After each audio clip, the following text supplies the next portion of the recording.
ලිබියානු යුද හමුදාපති මොහොමඩ් අලි අහමඩ් අල් හඩාඩ් තුර්කිය අන්කාරා නුවර ආසන්නයේ සිදු වූ ගුවන් අනතුරකින් මිය ගොස් තිබෙනවා.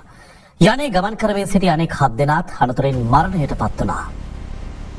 ලිබියානු යුද හමුදාපති මොහොමඩ් අලි අහමඩ් අල් හඩාඩ් තුර්කිය වෙත පැමිණ ඇත්තේ දෙරට අතර ආරක්ෂක සහයෝගීතාව ඉහළ නැංවීම සම්බන්ධ වන ඉහළ මට්ටමේ සාකච්ඡා සඳහායි. එම සාකච්ඡා අවසන් වීමෙන් පසු ආපසු අංකාරා සිට ලිබියාවේ ට්‍රිපෝලි පළාත යසර කරමින් පැවති හමුදාපතිවරයා හමුදාවේ උසස් නිලධාරණ ප්‍රධානීන් සිව් දෙනෙක් සහ කාර්ය මණ්ඩල සමාජිකයන් දෙදෙනෙක් රැකත් පෞද්ගලික ජෙට් යානය ඊ අනතුරට ලක් වුණා. අනතුරින් යානයේ සිටි සියලුම දෙනා මිය ගොස් තිබෙනවා.